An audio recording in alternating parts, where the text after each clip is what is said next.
मला खा मी तुला नाही अगदी चावट आहात.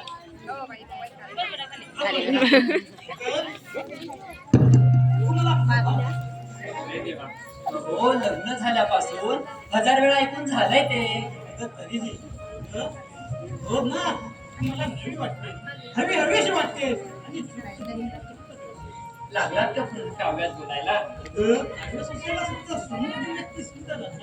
एवढी कमी सुंदर आहे वेळात आलोय माझ्यामुळे वेळात झाला तुझ्यापासून थोडा सुद्धा दूर व्हावंच वाटत नाही. हो पण एवढं प्रेम चांगलं नाही म्हटलं. महाशय पोटा पाण्याचा विचार करा. त्यासाठी तर हे उभं आयुष्य आहे. हे सौंदर्य हे तारुण्य होतं पण मी हे दिवस आहे. हो सांगा ना.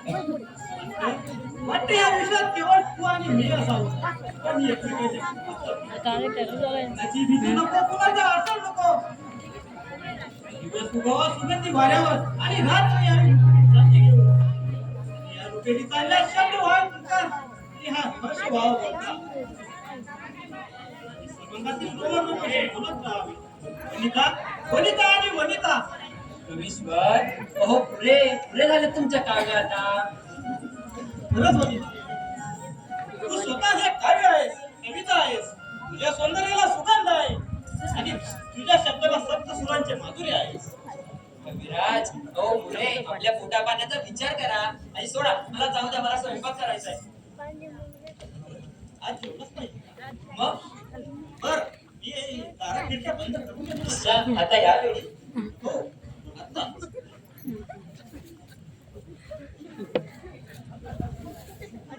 हो जरा तुम्ही पाहिल ना कोण बघताय ग. हो एक व्यक्ती बघतोय म्हटलं पण तो आहे कुठं. हो तुला तुमचा चेहरा पाहून हसतोय सुद्धा.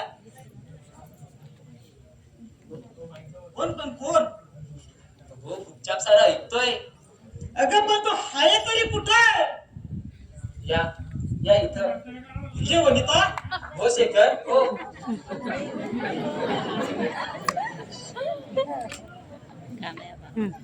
हो सोडा सोडा मला मला चक्कर येते. वनिता अगं आपलं बाळ केव्हा ना ग. अहो काही दिवसांनीच. काही दिवसांनी काय अगं केव्हा बघीन असं झालंय का मला. हो ते का माझ्या हातात आहे का. ठीक आहे जाऊ दे अगं मी त्याची प्रतीक्षा करेन पण काय ग बाळ येईल तेव्हा पहिल्यांदा काय म्हणेल ग. हो ते की नाही टहा असं रडेल. काय ग मला पप्पा नाही का म्हणणार. तुम्ही की नाही अगदीच बालिश आहात पण. अहो जन्माला आलं बाळ कधी बोलतं का. अहो इवलं इवलंच असतं ते. अगं मी की नाही त्याला मांडीवर घेणार आणि त्याला गाणं म्हणणार.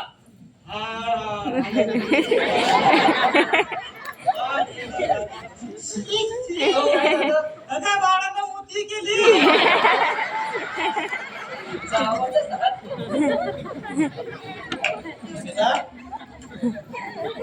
बाळ येणार आहे कल्पना माझ्या सर्वांचा मोठी चालवलं. पण माझ्या मनात मात्र हुरहुर दाटली आहे. हो का ग आपल्या बाळाचं स्वागत कसं होईल याने. अगं आनंदानं अगं मी त्याचा थाटा पारसा करणार. बँड वाजवते तशा वाजवणार. अहो तुम्ही तर आनंदाने बेहोश व्हाल पण काय पण सासूबाई बाळाचं स्वागत कसं करतील. हो अगं आनंदानं बाळ कोणाला नको असतं का. नाही हो तरीही माईंची मला खूप भीती वाटते कारण माझी कोणतीही गोष्ट त्यांना आवडत नाही. हो असं कोणी सांगितलं तुला. या घरात आल्यापासून पाहते हो मी माई माझा आणि माझ्या वडिलांचा खूप राग करतात. हो माझी कोणतीही गोष्ट त्यांना आवडत नाही. त्या दिवशी तर माझ्या बाबांना अपरात्री घराबाहेर काढलं आणि मला जेवण सुद्धा दिलं नाही. हो मलाही वाईट वाटलं ग. पण तुम्ही गप्प बसलात अवाक्षर सुद्धा बोलला नाही. आईला बोलायचं म्हणजे नकाच बोलू ती तुमची आई आणि मी कुणीच नाही ना. अहो छळायचे तरी किती प्रकार. हो तांदळात मुद्दामून खडे घालून मला निवडायला लावतात.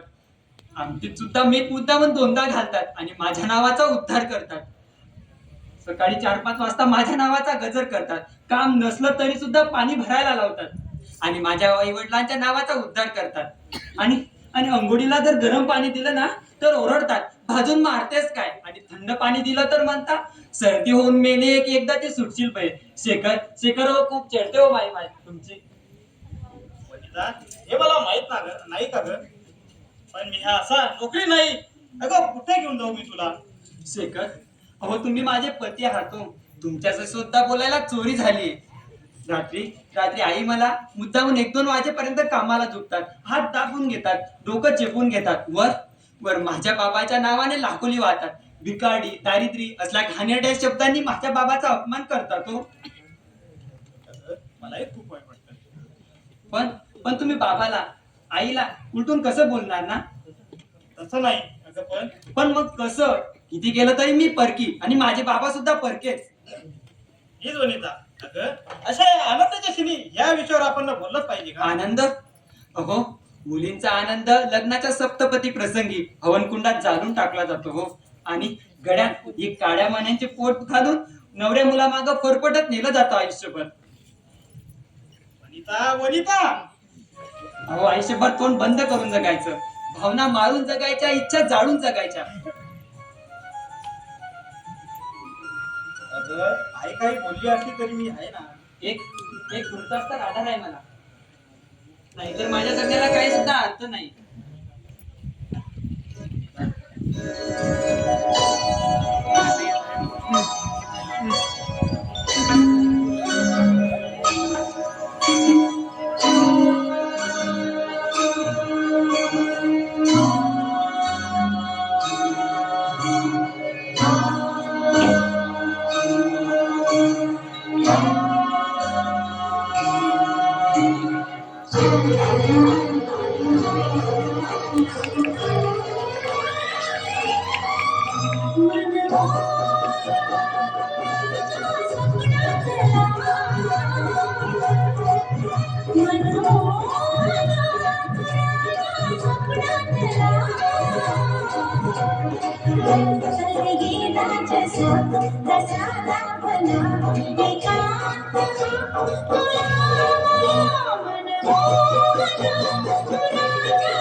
आज रूप हे गोड तुझे नाव रसा उद्याचा, हे तुझ्या प्रेमाचा घेईल जीव आम्हालाचा.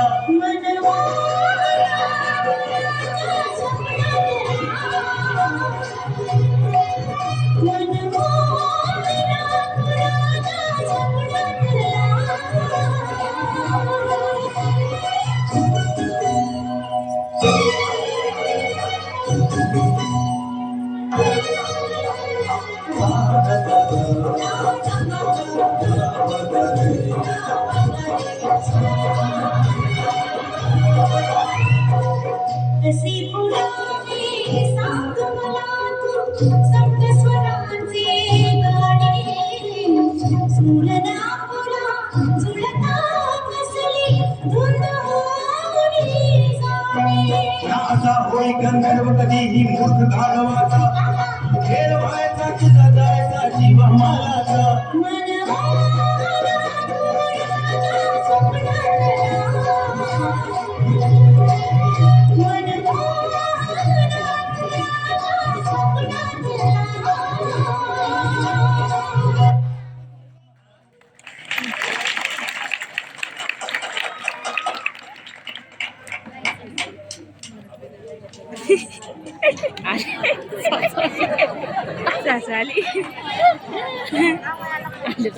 आला बर का, आला माझ्या घराचा सिनेमा झाला रे. खलनायकानं प्रवेश केला म्हणजे घराचा सिनेमाच होणार. काय म्हणा तुम्ही? काही नाही काही नाही. काय ग?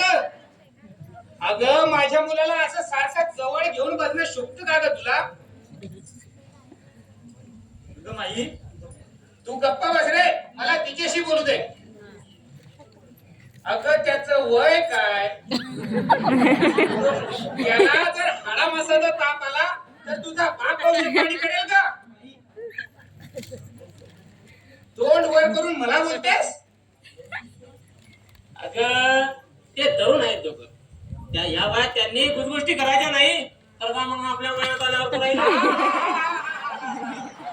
जशी काही मी त्यांच्या वयाची नव्हतेच. अहो हे हे हे असले चेहरा माझ्या सासूने बघितले असते ना तर मुसळात घालून कुठली असती मला. अहो कशी होती तुमची आई? अगं तुला माहितीये का या दिवट्याचा जन्म झाला तरी मी यांच्याकडे बघून हसले सुद्धा नव्हते.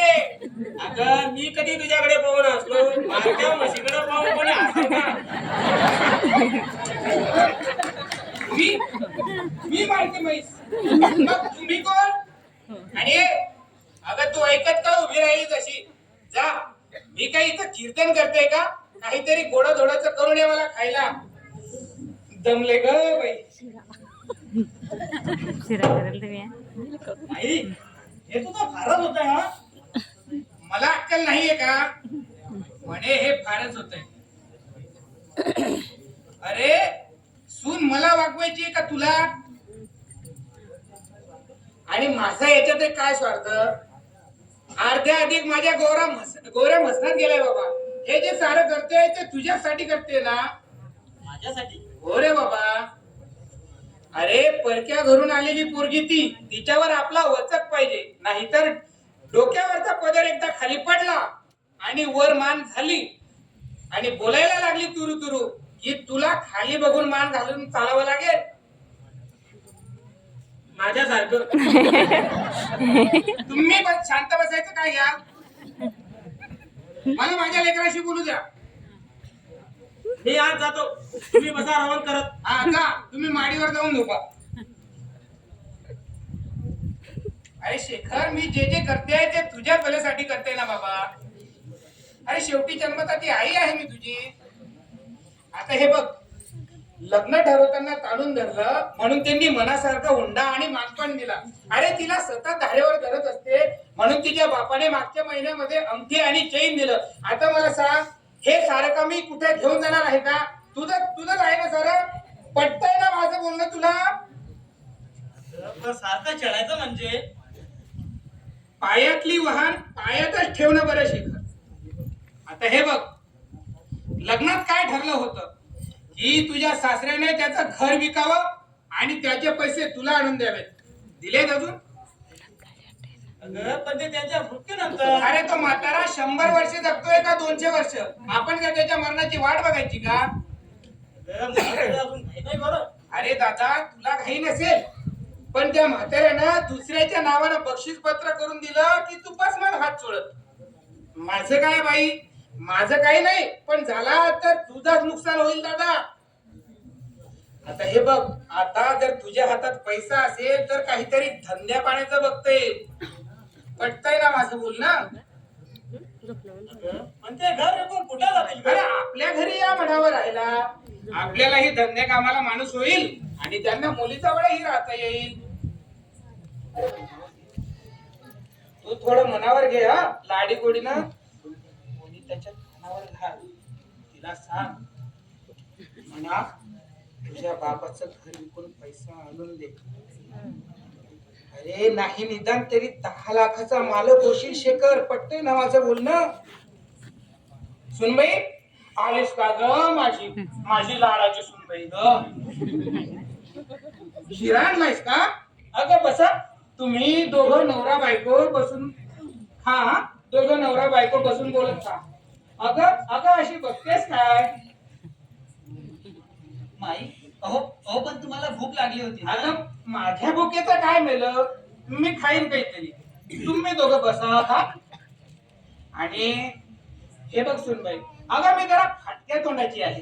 जे मनात येईल ते बोलते. जास्त मनावर नाही जायचं हा बाई. आणि हो तुला चहा लागला तर पाठवते. तुला काही भूक वगैरे लागली तर मी पाठवते. मला सांग हा तू जरा धंदा पाण्याचं मनावर घे म्हटलं शेखर. ठीक आहे ना? बसा हा शिरा खा आणि लागलं तर मला सांग माझी लाडाची ग बाई.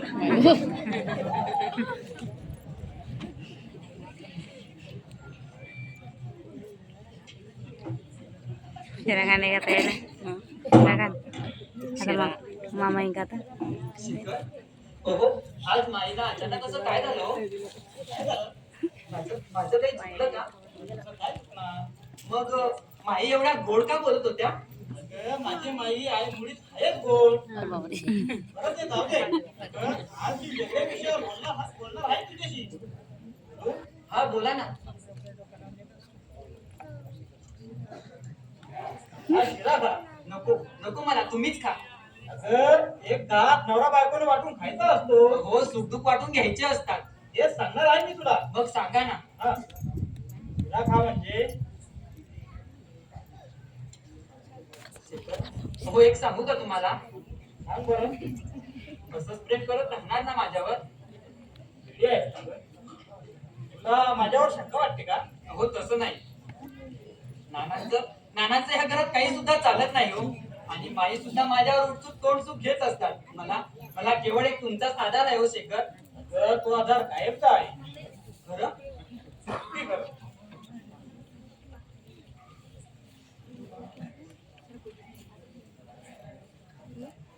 आता आता मी बाबा होणार आणि मी आई. अगं, मला अजून काम धंदा नाही. हो आज ना उद्या लागेलच तुम्हाला नोकरी. अगं, मी धंद्यात पडायचं ठरवलं म्हटलं. खरं? हो पण भांडवलाचा प्रश्न आहे. हो आपण कर्ज काढूया. अगं, कर्ज काढणं त्याचा व्याज भरणं नको वाटतं ग. मग तुझ्या बाबांनी मनावर घेतलं. शेखर अहो आता काय आहे माझ्या बाबांकडे? अहो त्यांनी घर विकलं, जमीन विकली, दागदागिने विकले हो आणि सारं काही तुम्हाला दिलं. माझ्या बाबांनी गेल्या महिन्यात दागिने अंगठी केली, लॉकेट केलं हो. आता माझ्या बाबांकडे मागण्यासारखं काही नाही हो. हे बघ बेटा, अगं तुझे बाबा तुझ्याजवळ असे असं तुला वाटतं ना? अहो असं कोणत्या मुलीला वाटणार नाही. मग बाबांना तू इथं बोलव आणि ते घर आपण विकून टाकू. नाही शेखर नाही. अहो माझे बाबा मानणार नाही. ते मान्य आहेत हो. कायमचे या घरात राहायला येणार नाही. आम्ही कसलाचा डोंगराचा धंदा सुरू करतोय. शेखर अहो थोडं समजून तरी घ्या. शेवटी ते घर तुमचंच आहे ना. पण तो तुझा बाप मेल्यावर शेखर आणि तोपर्यंत तुझा बाप मरत नाही तर तोपर्यंत मी बेकार. शेखर अहो फार ऐकून घेतलं मी तुमचं. माझे बाबा मरावे, त्यांचं घर विकावं आणि त्या पैशांवर तुम्ही तुमचा स्वतःचा धंदा सुरू करावा. अहो छे, इतक्या खालच्या पातळीला गेलात तुम्ही. अगं माझ्याजवळ पर्याय नाही. अहो असेल तुमच्या अहंकात हिंमत आणि असेल पुरुषपणाचा अहंकार तर मग का स्वतःच्या पैशावर धंदा सुरू करत नाही? का माझ्या बाबांच्या तुमच्या सासऱ्यांच्या पैशांवर डोळा ठेवताय? हे तू मला शिकवायला लागलीस. शेखर हो साऱ्या बाजूने तिरस्कारले गेले होते हो मी. आणि तुमच्या या पायावर माता जेवण मी निर्धास्त होते. दिवसभर तुमच्या आईच्या शिव्या शापकायचे आणि शेवटी रात्री झोपताना तुमच्या या छातीवर डोकं ठेवून शांत झोपत होते हो मी. पण मला आज कळालं हे पाय पोकळ होते आणि मी ज्या छातीवर डोकं ठेवून जपायचे ती छाती सुद्धा दगडाची होती. शेखर तुम्ही फसवे आहात. शेखर मी सुद्धा मुकोटा पांघरून वावरतात. शेखर तुम्ही फसवे आहात. शेखर फसवे आहात. एक लक्षात ठेवा शेखर, आता माझ्या बाबांकडे काही मागण्या इतकी हिंमत माझ्यात नाही आणि त्यांच्यात सुद्धा तेवढी ताकद नाही म्हटलं. आणि हो आता त्यांच्याकडून त्यांचं घरच काय, तुम्हाला दमडी सुद्धा मिळणार नाही. लक्षात ठेवा.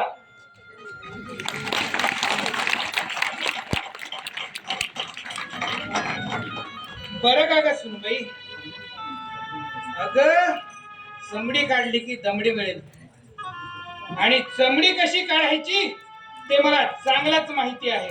माई अहो तुम्ही तरी समजून घ्या हो.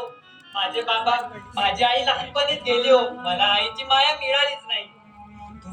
तुम्ही माझ्या आई सारख्याच आहात. तुम्ही माझ्यावर आई सारखी माया करा हो माई. मी तुमची देवासारखी सेवा करीन माई. पण माझ्या बाबाला छेडू नका हो. मी पाया पडते तुमच्या. माझ्या बाबाच्या परिस्थिती समजून घ्या माई, समजून घ्या. मला एकच माहिती आहे की तुझ्या बाबांचं घर विकायचं आणि त्याचे पैसे मला आणून द्यायचे. बोल आहे तुला बघून. हो माई माझे बाबा उपड्यांवर पडतील हो. आता त्यांनी माझ्या आश्रयाला यावं हो, ते इथं. मानणार नाही. मग माझ्याही लक्षात ठेव, आजपासून तुझं या घरातलं अन्न पाणी बंद. तू पैसे आणून देत नाहीस ना, बघतेस मी पण की तू किती दिवस उपाशी राहतेस ते. माई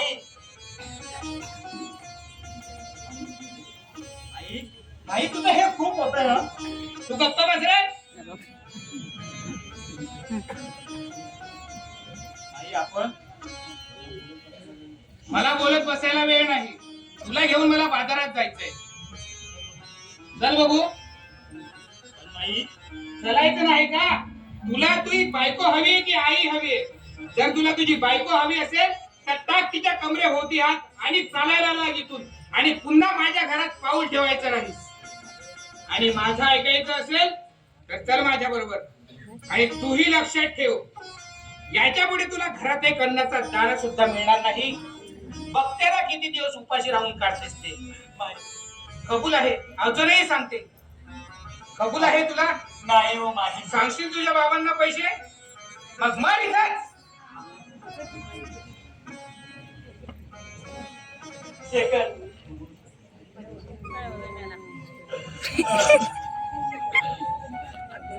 अहो, पुरुष आई वडील भाऊ बहीण या नात्याने पाहिला जातो. मुलगी मुलगी कशी मोठी होते तसे तिला आई वडिलांचं प्रेम मिळतं. भावंडात केलेल्या भांडणातून आनंद मिळतो. पण लग्न झालं की हे सारी नाती तोडायची. अहो अहो कुठला हा न्याय? मुलीने कोणत्या आशेवर नवऱ्या मुला मागे जावं? कुणाच्या आधारावर जगावं? पुरुष म्हणून वावरणाऱ्या मानवाला आईचा पदर बापाचं बोट धरून जगायचं असतं. बहीण भावावर विश्वास ठेवायचा असतो. तर मग का करतात लग्न? कशासाठी छेडतात पत्नीला? पत्नी म्हणजे अर्धांग, सुखादुःखाची सोबतीण, धैर्य. संसाराच्या गाडीचं मजबूत चाक असतं होते. आपल्या नवऱ्याच्या पायावर पाय ठेवून कष्ट करते, काम करते आणि आपल्या सासरची माणसं जोडून ठेवते. तर मग का छळ मांडलाय पत्नीचा? का?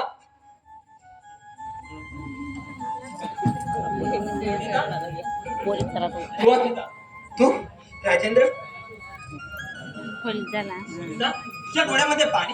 अरे नाही, थोडासा कचरा गेला ना. मला फसवते आहेस. अरे ते जाऊ दे. तू इन्स्पेक्टर झालास? हो वनिता, बेकार होतो, गरीब होतो, पण म्हणून कुणी मुलगी देत नव्हतं मला. चांगलाच टोचून बोलता येतंय की तुला? खोटं बोलतोय का मी? माझी परिस्थिती नाजूक होती म्हणून तुझ्या वडिलांनी मला दिलं नाही. अरे राजेंद्र, ते जाऊ दे. झालं गेलं सारं गंगेला मिळालं. आता आपण सारं विसरलं पाहिजे. असा विसरता येईल वनिता? काही जखमा अशा खोलपर्यंत हृदयावर गेलेले असतात, भरून काढता येत नसतात त्या.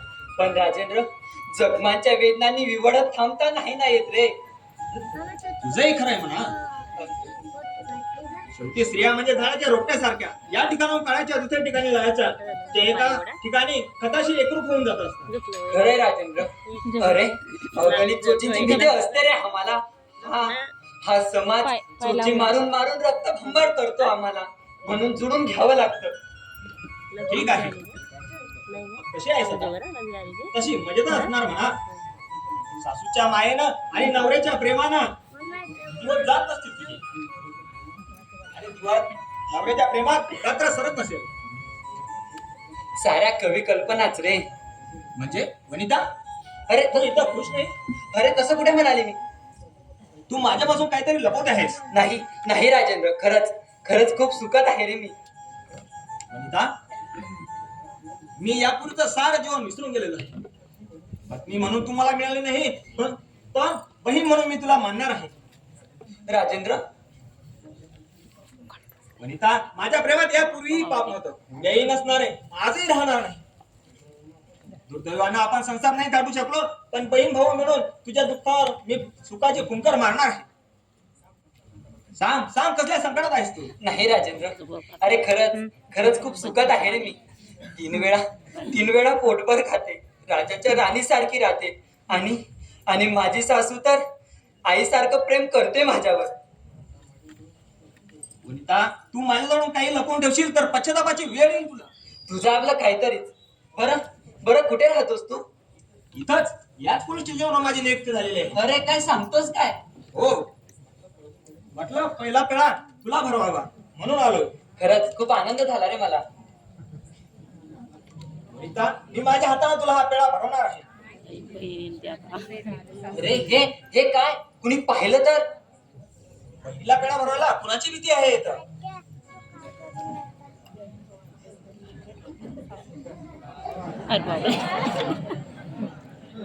पहा शेखर पहा. अरे विश्वास ना तुझा तिच्यावर. पहा अरे घास भरविण्याचा कार्यक्रम कसा राजरोजपणे चालू आहे पहा. माई, चालू दे ग बाई, चालू दे ह तुझं. आणि तूही पहा मेरे मोठे डोळे फोडून. अरे विश्वास ना तुझा तिच्यावर. डोक्यावर घेऊन मिरवलंस ना तिला. अरे मुंडाशा असा बघतोय काय तिच्या. अरे घाल तिच्या पाठीतला आणि काढ तिला घराबाहेर. माई अहो हा माझा भाऊ आहे माई. अगं पोटचा का पाठचा भाऊ आहे का तुझा. अरे बघतोयस काय, घाल तिला लाथ. वनिता, अगं चालली हो माझ्या घरातून. हो माझं थोडं ऐकून तरी घ्या. अगं काय ऐकायचं ठेवलाय तू आता. तोंड फोडून उलटा एक शब्द पुढे बोलशील तर. अरे नुसता बोलू नकोस. अरे तिच्या कमरेत लाथ घाल म्हटलं. हा?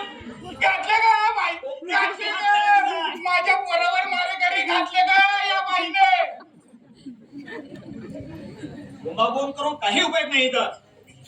तुम्ही छेड केला या गुन्ह्याखाली तुम्हाला अटक करून टाकेल मी. घालशील रे बाबा घालशील. अरे या बाईनं कट केला याच्यासोबत निघून जाण्यासाठी. म्हणून तू आम्हाला सांगतोय असं. अगं बाई तू आम्हाला टाक तुरुंगामध्ये आणि तू जा याच्या मागे निघून. जरा माणसासारखं बोला की. वनिता याला सांग इथून चालायला लाग म्हणावं माझ्या घरातून. राजेंद्र तू जा. अगं पण तुझा इथं छेड होत असताना. राजेंद्र अरे माझ्यासाठी जा. नाही वनिता, तू अशी संकटात असताना मी इथून जाणं योग्य नाही. वनिता तू माझा एक, या दोघांची ना मला कंप्लेंट लिहून दे. मी दाखवतोय ना पोलिसाला इंगा. नाही राजेंद्र, अरे माझ्या बाबांची माझ्या घराण्याची आबरू मला चव्हाट्यावर नाही मांडायची रे. तू जा. अगं वनिता, एक दिवस तुझा जीव घेतील हे. अरे किडे पडले तुझ्या तोंडात. अरे माझं माझ्या सुनेवर आईसारखं प्रेम आहे. अरे हा तिचा नवरा. तिला कधी एका शब्दाने तरी दुखवतोय का विचार. तिला दुखवतोय का हा. अगं तू दुखवतोय. अगं बोल ना त्याच्या समोर. तू तिला इथून फसवून नेण्यासाठी आमच्यावर कुभाडा रचतो आहेस. आई काळंबा देवी अगं वाटोळा होऊ दे का याचा. बाई फार नाटकी दिसते. तिला थोडा पोलिसाचा इंगा दाखवलाच पाहिजे. पहिलं अगं मला पोलिसाचा इंगा दाखवायला. अगं या आबरूदार बाईला आजपर्यंत एक शब्द कोणी बोललं नव्हतं आणि हा इंगा दाखवायला निघाला ग सुनबाई. वनिता चल तू माझ्या बरोबर. नाही राजेंद्र, तू बरी देशील तिला. अरे मी उभं गाव मी बोंबलून गोळा करीन की माझ्या सुनेला या पोलिसांना पळवून नेली म्हणून. राजेंद्र अरे मी तुझ्या पाया पडते. तू जा राजेंद्र जा. अगं पण माझं मी पाहून घेईल. तू जा राजेंद्र जा. अगं पण तुझं भविष्य. अरे जा म्हणते ना. माझ्या भविष्याचा विचार करण्याचा अधिकार कुणी दिला तुला. अरे माझ्यावर चिडली भांडली तरी ती माझी सासू आहे. माझ्यावर हात उचलला तरी तो माझा नवरा आहे. तू कोण आहेस माझा. ठीक आहे जातो मी.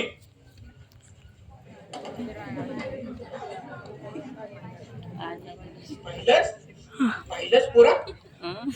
अरे कशी रंगेल बाई आहे ती. अरे तिला सांगते तुझ्या बापाचं घर विकून मला पैसा आणून दे. ते नाही आणि पोलिसाच्या रंगेरंग करते काय. थांब तुला चांगला इंग्रज दाखवते आता. तूही काही कामाचा नाही. तुला म्हटलं मार तिला तर काही होत नाही तुझ्याकडे. शेखर अहो तुमच्या पायाची शपथ घेऊन सांगते हो. राजेंद्रचा आणि माझे कसलेही संबंध नाही हो. तू इन्स्पेक्टर झाला म्हणून मला पेढे घेऊन आला होता आणि स्वतःच्या हाताने फरवू लागला. अगं उद्या तोच हात तुझ्या खांद्यावर पण टाकेल. शेखर तुमचा माझ्यावर विश्वास नाही का हो. अगं तुझा तरी कुठेही माझ्यावर विश्वास. त्यासाठी बापाचं घर विकून पैसे आण म्हटलं तर नाही म्हणतेस. म्हणजे म्हणजे घराचा राग माझ्यावर? तो तर आहे, पण आज जे पाहिलं ना, अगं पत्नी म्हणून तुला फरशे करायला सुद्धा मला किरास वाटते, लाज वाटते. शेखर, अहो तुमचा विश्वास नाही का हो माझ्यावर? नाही, माझा विश्वास तुझ्यावर मुळीच नाही. शेखर अहो, विश्वास विश्वास विश्वास पती पत्नींच्या हृदयाला, अहो मनाला, भावनांना जोडणारा एकच धागा असतो, तो म्हणजे विश्वासाचा. आणि तो धागा तुटला तर संसार कोळंबून जातो, संसार उद्ध्वस्त होतो. शेखर, उद्ध्वस्त होतो. अगं संसार कोणाचा संसार? तुझा माझा संसार होता कुठं? हो, तुमचा आणि माझा संसार. आज मी बोलणार आहे, खूप काही बोलणार आहे. कदाचित मला कधी काही बोलता येईल असं वाटत नाही, म्हणून आज मी बोलून घेते. अहो, जन्मदात्या आई वडिलांकडून वात्सल्य ममतेचे, बहीण भावांकडून प्रेमाचे ऋणानुबंध असतात. तो ही सारी रक्ताचे नाते तोडून मुलगी नवऱ्याच्या घरी येते. अहो ती स्त्री किंवा भोग वस्तू का हो?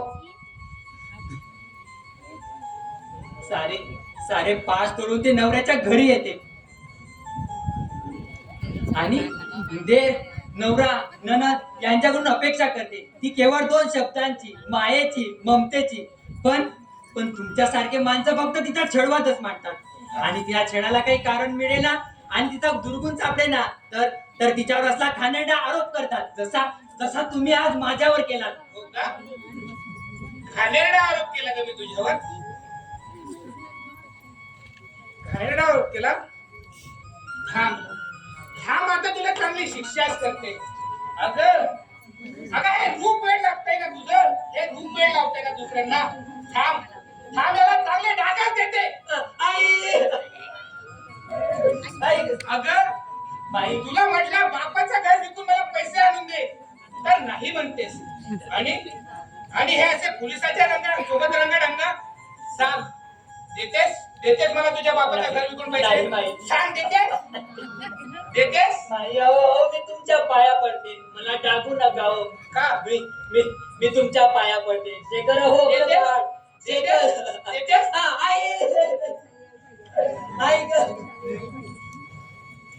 अगं मी काही तुला इंद्राचा ऐरावत किंवा स्वर्गाचं राज्य नव्हतं मागितलं, फक्त तुझ्या बापाचं घर विकून त्याचे पैसे मागितले होते. अजूनही सांग, देतेस?